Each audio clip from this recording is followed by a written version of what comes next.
Hello, good morning, good afternoon, good evening, good night. Thank you for being here. My name is Tamia. I go by Silk Slips here and elsewhere. Today I'm going to be talking about indie sleaze and hipsters as they pertain to microtrends. I feel like we've just been like rotating over styles from the early 2000s and brewing it and rebrewing it. This inevitable existence wherein everything's kind of getting mushed together, I think is introducing confusion about what Y2K was versus what hipsters were versus what indie sleaze then became. So I'm kind of here to dissect all of that.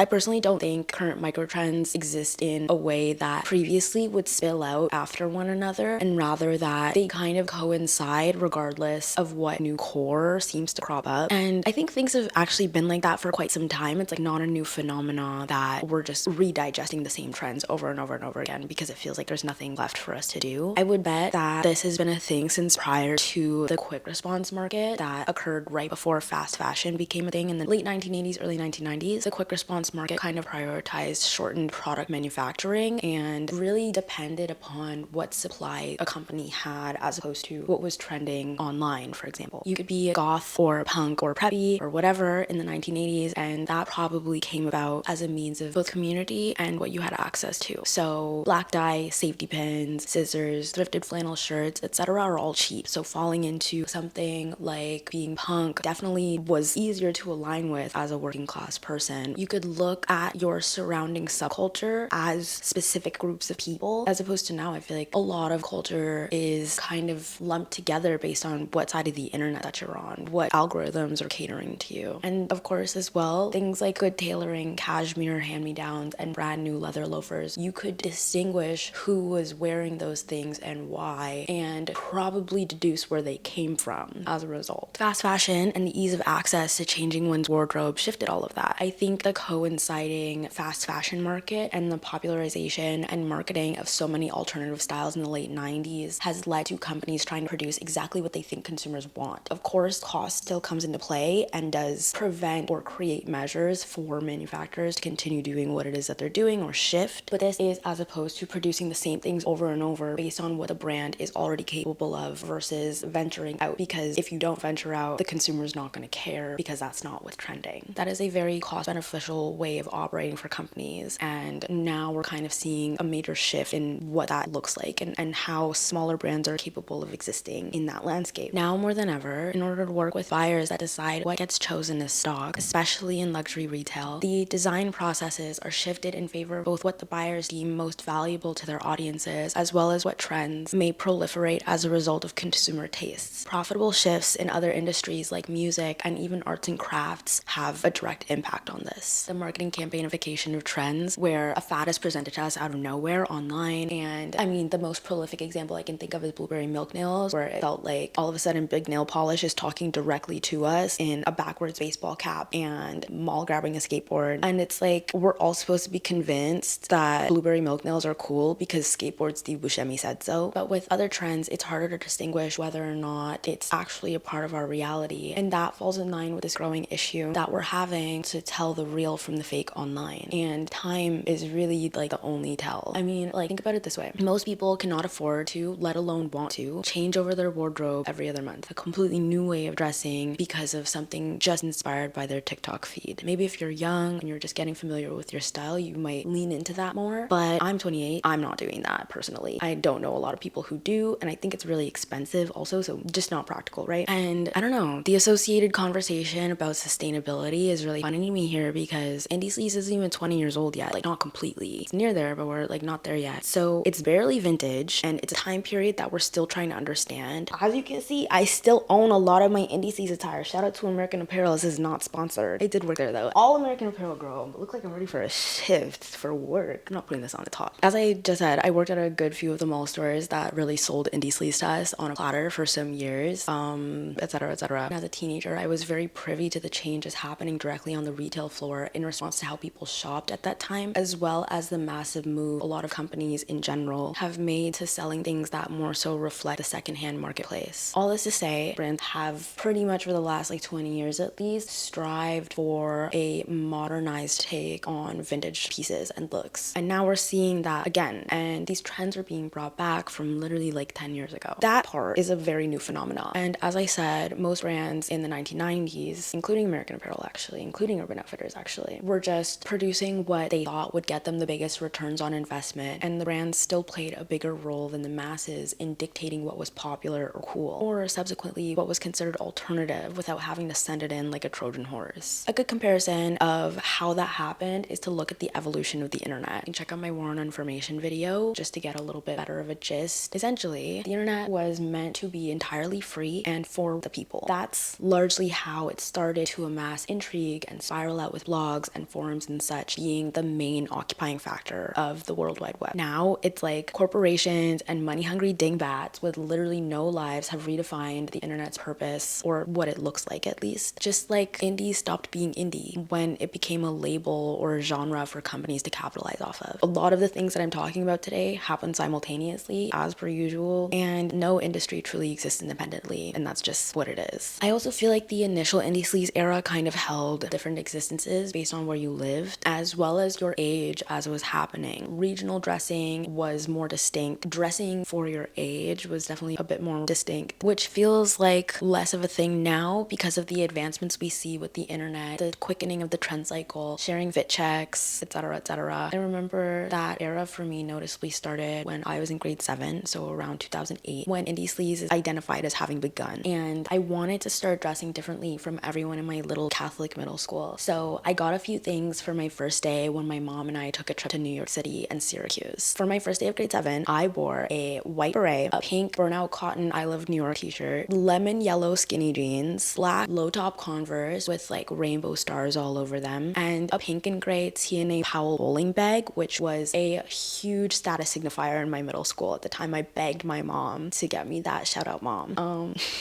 I'd be carrying around my iPod Nano everywhere I went, from swim practice to dance class to homeroom. I was listening to the Fratellis, that Shiny Toy Gun song was in the Motorola Razr commercial that everybody loved. Washed Out, Toro y Moi, MGMT, Cat Power, Warpaint, Vampire Weekend, American Boy by Estelle and Kanye. Kanye in general. Sorry, also, I think big things in pop culture happened here, like rave / party culture were taking center stage in the mainstream in a really, really big way. A lot of viral music at the time, like the United States of Pop mashups, and literally any song by LMFAO started garnering popularity. Reality TV was also very big at the time, and they would bolster that music by having it played throughout the shows. And I think there was something about the showcasing of the lives of groups of regular people hanging out, partying, and then exploding into the cultural canon that kind of shifted things as well in terms of style. So think Jersey Shore and Bad Girls Club are really, really good examples. If you know me, I love to set a scene. So the post MySpace, early Tumblr / Facebook era, and the beginnings of Instagram, We Heart It, Polyvore, etc. Websites, as opposed to apps, were really, really big at the time. Apps were starting to kind of get some traction, but they didn't replace a vast majority of the websites that we use. We can see this shift across trends from the MySpace era, where we see a lot of extroverted neon eccentricity associated with raves and the beginnings of internet baddies and the associated club culture, to a more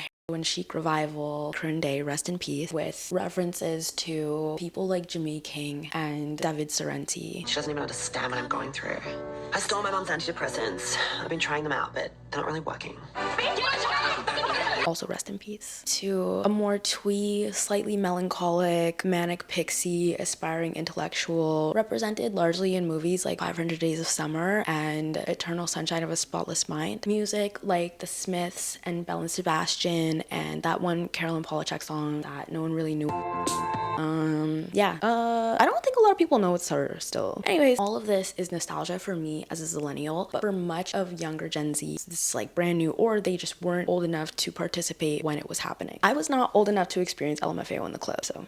You was at the club, bottoms up when I first met you. Though right now it's kind of easy to participate with vintage clothes from the early 2000s, lol, because again, indie sleaze as a trend isn't very old. Hipsterism as a trend isn't very old either.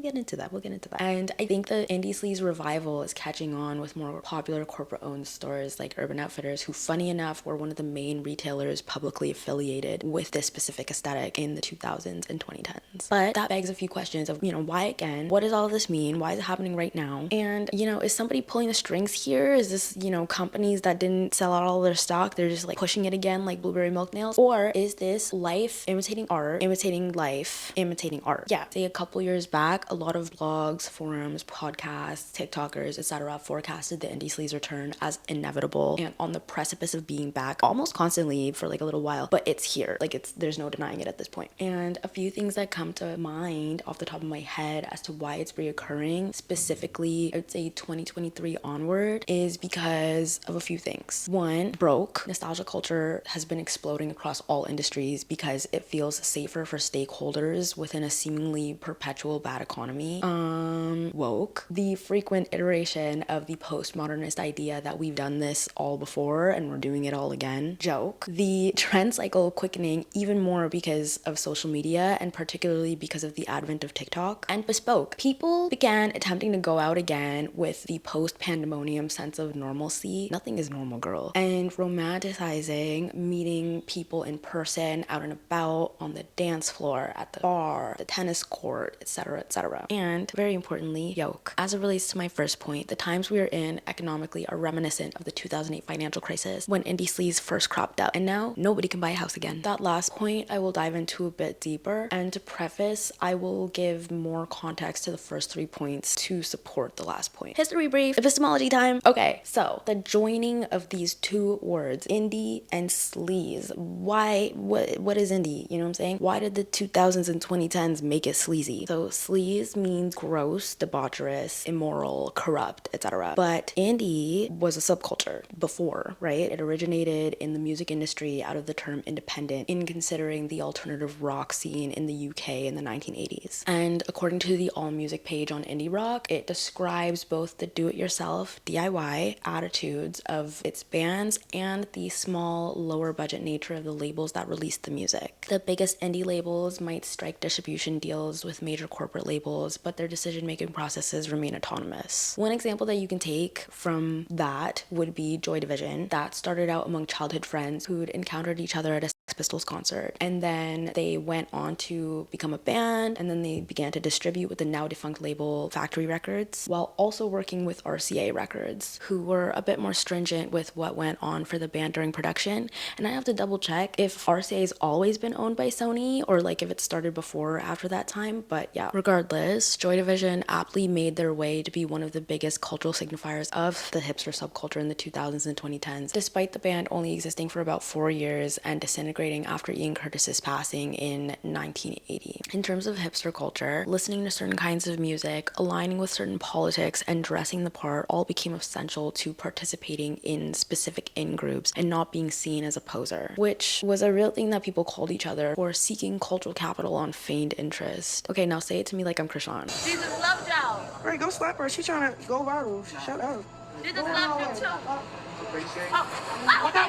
Hipster culture was like the peak of A, really aligning yourself and your interests and your politics with the way that you dress, and B, the damnation of posers and those outside of your subculture trying to align themselves with it. I have children in Uganda that I take care of. They eat because of me.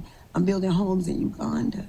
Digging into the meaning of indie at its core, it's necessary that we cover the other important moniker that reigned over the time, used to describe the trend-averse trend follower, the hipster. Indie sleaze and hipster technically aren't the same, as indie sleaze was like a subsequent segue from hipster culture, but when indie sleaze was happening in our closets and on our desktop computers and through the lenses of our point-and-shoot cameras, it all kind of blended in together. Notably, we're now at a point in 2024 where we've taken a big step back and are easily able to distinguish between them. In a New York Mag article from 2010 written by Mark Grafe, it's explained that the term hipster has been in circulation in the way we immediately think of it since about However, the term itself originated from the word hipster in the 1930s and evolved to become hipster in the 1940s when swing music began to gain popularity. Hipster was a term originally attributed to black men who ascribed to the lifestyle of blues and jazz musicians. The root word hip was like a signifier of knowing what was cool without trying, and you could call them the early adopters of the 1940s and 1950s. The 1950s is when we see a shift in the term hipster from its original meaning to then become a way for some people to like remove themselves from their shackles and embrace the jazz and blues lifestyle too. If you've ever seen Mad Men and remember the episode where Peggy goes to that beatnik party with her friend that she doesn't know is gay, it's like that. It's just like that. A simple DuckDuckGo search will provide you with the facts outside of what I have to say here, but I'm gonna give it to you anyway. In Jazz's Critique by Fumi Okiji, they draw upon what idolization and inspiration existed from jazz musicians to hipsters and then to the general public thereafter. Revered as a prophet, the jazz musician was called on to demonstrate to the European modern a means of escaping the perils of civilization and of reuniting with its essential being. Mark Grafe, the author of the aforementioned New York Mag article, also touches on the Anatoly Broyard essay, The Portrait of the Hipster, where he describes the initial instances of 1950s black hipsterism as developing out of oppression, and that hipsters had developed an intrinsic coolness via inherently used language and lifestyle. Honestly, what Adorno said. Adorno, actually, he was kind of right about a lot of stuff, but he was wrong about jazz. You can take this specific note from me that jazz and blues were expressly genres of grave and or brazen emotion, as well as creating distinction for its artists as politically and socially defiant. With more from Jazz's Critique, Okiji writes, African American expression is a facet of a life that cannot help but be a critical reflection on the integrity of the world. I bring emphasis to the original definition because I think hipsterism, as it existed in the 2000s, early 2010s, speaks to a similar but very different idea. The people occupying the trend or lifestyle were doing so in a cult following reverence of artists, musicians, and online personalities to draw inspiration for their own means of expression. As we fast forward to the turn of the century, we have the first iteration of the hipster that we think of now. Mark Grafe claims this is where we see the hipster possessing specific knowledge of art and culture that they believe most don't explore or know about as taking a shift. He mentions Vice, American Apparel, and A-Life as brands that largely contributed to the construction of the subculture in the late 90s as what we once knew them to be, but still only recently were mainstays of indie sleaze culture. Mark Grafe goes on to write, the source of a priori knowledge seemed to be nostalgia for suburban whiteness. The white hipster fetishized the violence, instinctiveness, and rebelliousness of lower middle class white trash. It would be too limited, however, to understand the contemporary hipster as simply someone concerned with a priori knowledge as a means of social dominance. In larger manifestations, in private as well as on the street, contemporary hipsterism has been defined by an obsessive interest in the conflict between knowingness and naivety, guilty self-awareness, and absolved self-absorption. Grafe makes mention of late 90s hipsterism and its associations with white trash aesthetics being tied to the 70s suburban white flight, and I think this is also subsequently tied to hipsterism or indie sleaze from 2008 moving forward, wherein the financial crisis hit and people began to show a bit more conservatism in general, especially with regard to their wallets. Grind culture also became more prominent as a one-upmanship of alienation under late capitalism, going alienation for alienation. And we see the introduction of the multi-hyphenate, and the multi-hyphenate kind of cemented itself as the norm across cities where the cost of living skyrocketed. Notably as well, Williamsburg-based author Robert Lanham wrote the Hipster Handbook in 2003, and it has come to be recognized as having a hand in reintroducing the term in association with this specific subculture. So this timeline, y'all know I love a timeline. This is maybe the best way I can show it to you.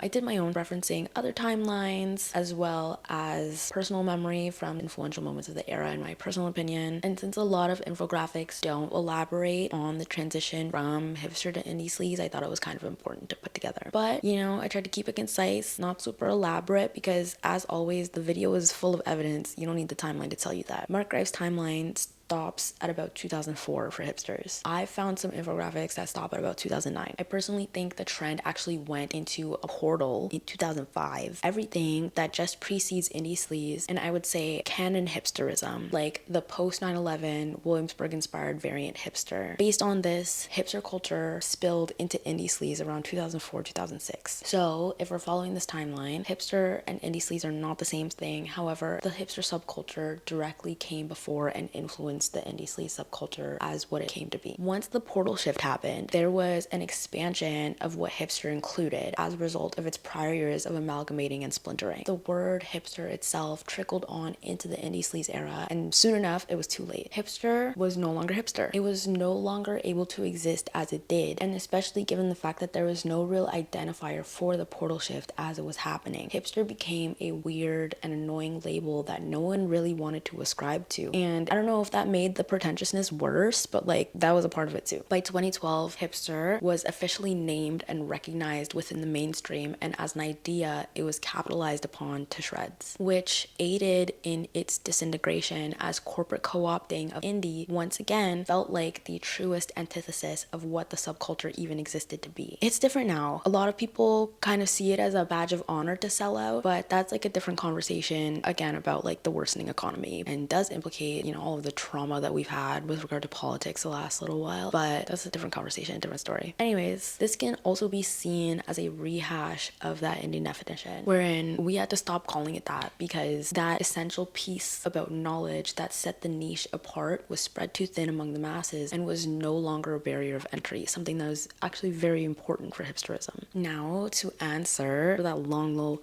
bit, what exactly turned indie sleazy? What happened there? I think it can be attributed to a lot of what was going on in fashion, music, and art being mimicked contemporaneously, as well as hauntologically reborn of fashion, music, and art of the past. Notably, bodies and the representation within indie, chic, 90s Seattle grunge, and photography taken over the course of all of that time as well became all tightly interwoven with fashion, art, and music of the 2000s and 2010s. If you were chronically online at that time, it wasn't uncommon to be privy to the glamorization of mental health issues tied to EDs, substance use, depression, anxiety, and like a general apathy for life. The recklessness and omnipresence of a forever young mindset found in the styles of art we saw coming out of New York, LA, and London were focal points of personal narratives and ways of identifying with the zeitgeist underneath a microscope for the rest of the world to see. And that is globalization, folks. You definitely could see aspects of other subcultures dipping into it, like the connectivity scene across MySpace music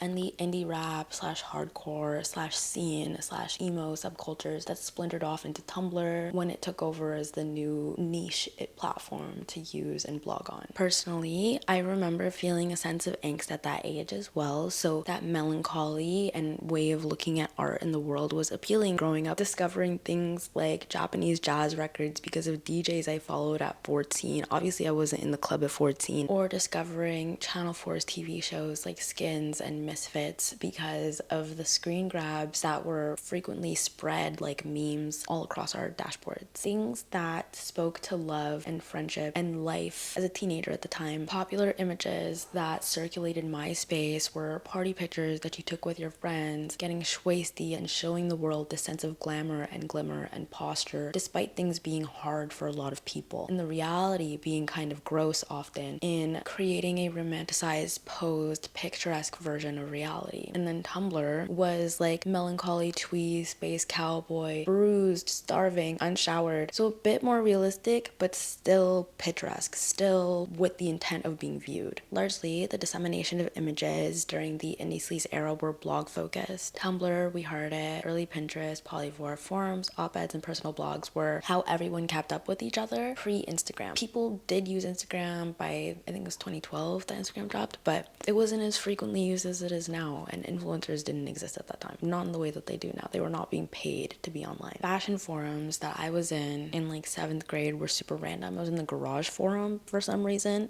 Made a lot of friends there. Don't talk to a single one of them anymore. It was very, very active in the 4pins comments and the very, very early days of Man Repeller. Also very, very early. But I met some of my best friends in the entire world on Tumblr, so I really enjoyed my Tumblr era. But in the same ways that everyone was embracing all of these these new online platforms that showed up in the 2000s, people were also starting to shoot 35mm film. They were playing around with cassettes and records the same way that people are now buying up little digicams and camcorders. I think we can see these little forays into nostalgia increase as we feel such chaos in areas of technological, economic, and social change post 9/11. I personally think that that came about for 2000s hipsters as people were beckoning toward a previous time they can't remember too much about aside nostalgia, and accomplish this by pursuing an escape in the technology of the past. And we're seeing it happen again as a result of the pandemic. I'll link my video as well on hauntology and swag because it's the same with indie sleaze. Jacques Derrida's concept of hauntology instills itself directly into hipsterism and indie sleaze across fashion and music as it relates to the yearning of the past and creating a lasting ghost out of it. Also, shout out Mark Fisher because he also talks about the hauntology of culture too. Also, rest in peace. Taking old mediums that are considered defunct and then using them to express a current sentiment of disheveled disorganization as well as a depth of taste and curiosity is still very much valued right now, even if indie sleaze as it existed is kind of dead. I think it's interesting that we're using technology from the indie sleaze era also. The algorithms online, however, weren't as strong or as curative as they are now. You had to go look for everything that you wanted to shape your identity with. It wasn't enough to just press next. YouTube didn't have autoplay yet. Spotify and Apple Music didn't exist. LimeWire and iTunes, rest in peace. A recommendations sidebar or For You page were not how people found the things that they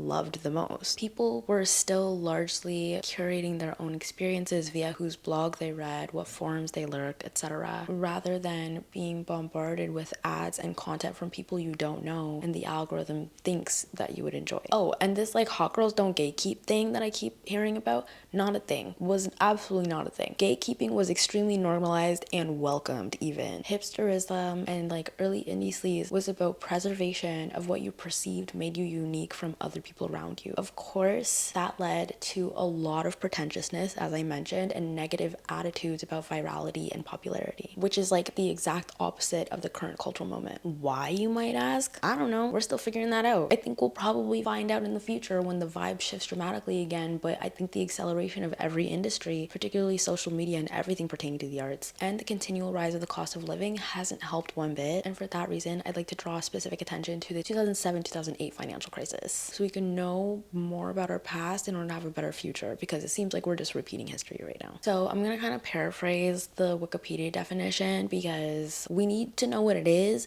but I'm not gonna get my blood boiling digging too deep into this small point that I do consider important as a catalyst for some thought here, but we're not gonna get too much into talking about that. There are a ton of documentaries about it. I'm not wasting anybody's time, including mine. According to Wikipedia, the 2007-2008 financial crisis, or global financial crisis GFC, was a severe worldwide economic crisis that occurred in the early 21st century. It was the most serious financial crisis since the Great Depression of 1929. Predatory lending targeting low-income homebuyers, excessive risk-taking by global financial institutions, and the bursting of the United States housing bubble culminated in a perfect storm. Basically, there were a lot of shrouded, unregulated exchanges of funds and property via mismanagement and recklessness by the wealthy, and then all of that made the market go poo. This being said, years prior to that, other major global scale crises that spurred into sensationalized media frenzies. 9/11, of course, in 2001, and the subsequent beginning of the war in Afghanistan and the beginnings of the war in Iraq in 2003. I'm very well aware and respectful of the fact that there were tons of critically important historical events happening around the world during the same time, but as well, 9/11 dramatically shifted and shaped the way that entire industries in the West operate via many different measures that they put into place. A lot of it is considered to be security theater, and this part ties into my own theory on how all of this has affected fashion around this time moving forward. Security theater is a term coined by author Bruce Schneier in a novel he published in 2003 called Beyond Fear, largely concerning airport security and the drastically different measures that are taken now as opposed to 25 years ago before 9/11. I have not read the book.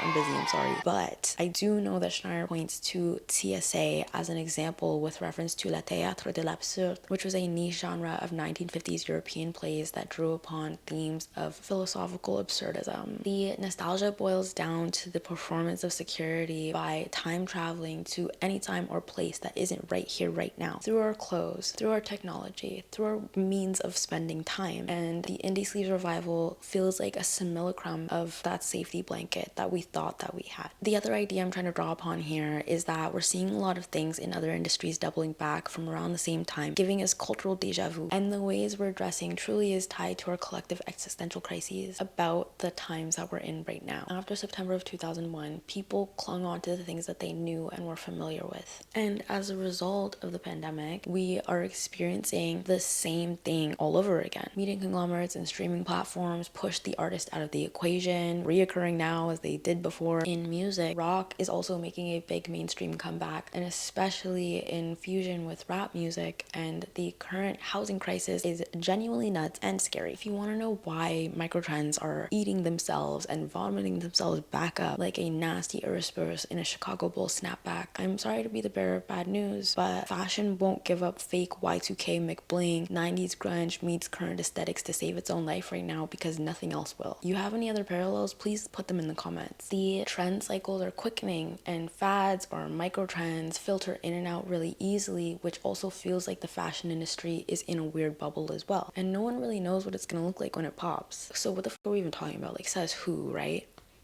Me. Have anybody ever tell you you look like Beyonce?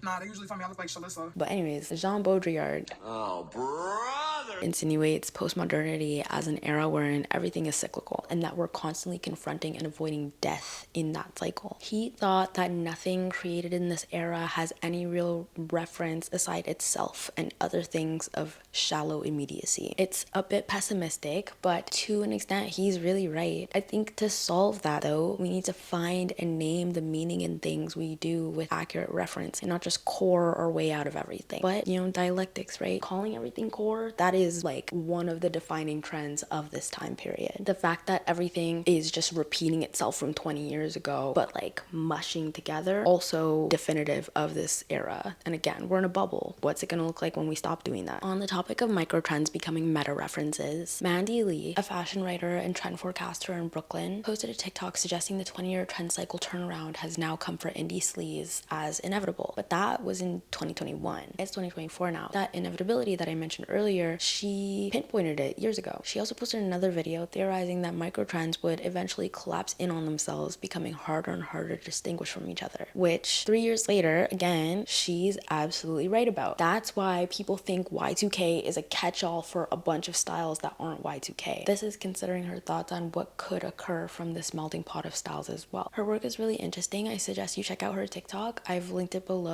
and I'll probably put some kind of photo here as well with her handle in it. So is it real indie sleaze that's back, or is it something else? An amorphous blob formed out of everything that's been cool for the past 30 years in style, or is it something new? If indie sleaze is back, we have to try to at least understand what the meta overlap means. We've been stuck in this postmodern outlook for a very long time, and there is a lot of room to inform ourselves of what's going on in the present with relation to all styles, waves, eras, etc. As I'm trying to do here on this YouTube channel.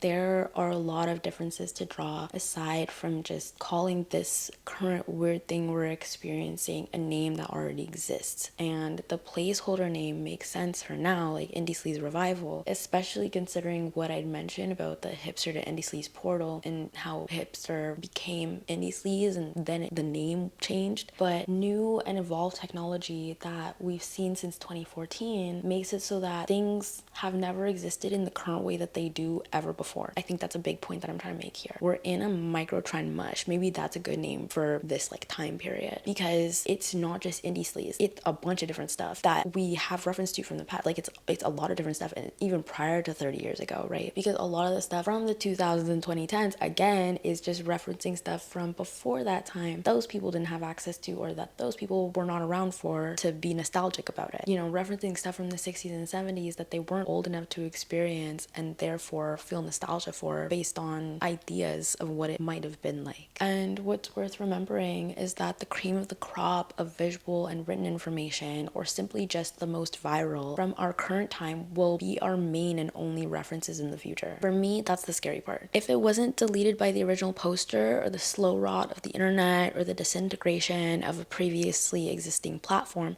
then we're in luck. Or that someone in the present has the memory and knowledge to think back and look hard enough, then they've passed the barriers that currently exist for reference at this time. A good example would be scene culture. If you were old enough to remember, only some people had the little swoopy bangs and the raccoon sails, and their photos spread like wildfire because of their aesthetic uniqueness. Maybe they lived in a small town and the internet was a intimate way for them to spread their personal identity and share it with the world. But again, most people during the scene era were just vibing in some black hoodies with the homemade thumb holes and skinny jeans, maybe some Converse. That was most people. But if you ask anyone age that's familiar with the scene era, they will tell you that the things that defined it were the music, the imagery, and the coolest styles were just very far-reaching because of the internet. Yet these aspects of style, especially if you were a bit young, were enacted and accessed by few. To do all of the hair teasing and the makeup and the colorful extensions and the gyaru-esque raver style, that took an uninhibited dedication to a lifestyle, not just a way of dressing because it's fun or because it's on your TikTok For You page. I think that's like probably what's happened with style references for decades across the 20th century. When I really think about it, the most eccentric and interesting things caught on camera then became the model of inspiration for generations to come that weren't present and therefore unable to dictate how everyday people really dressed. I particularly think of hippies in the 1960s, photos of them taken on campuses and at protests in particular, because truthfully, not everyone actually dressed like that. Being a hippie was a niche subculture that evolved to represent style of the 1960s. If indie sleaze is back, it's reminiscent of itself on a good day. You know, if hipsterism is back, it's in its Sunday's best in comparison to how much of what happened then affected our current social climate, our current political climate, our current economic climate. And when Nietzsche asserted that the abyss gazes back at us as we gaze at it, I think he meant emptiness and rock bottom were having a staring contest, and that feels apt to this conversation. Truthfully, I think we can only really parody or mimic indie sleaze and other trends that come and gone, informed only by what we have access to and all of the other trends that coexist with it. Isabel Stone, a Toronto journalist and cultural critic who writes for Harper's Bazaar, spoke on the topic nicely, saying, "There's no point in positioning indie sleaze as a more innocent time in history, but it does represent a pointed form of resistance against the direction the world was headed in." And I think that encapsulates how I feel as we dip our toes back into what is a very nostalgic moment for a lot of us. And to end on a high note, I guess, my favorite brands of the moment that I think definitely capture what I'm referring to within our current zeitgeist would be Lucia Safdie. Lucilla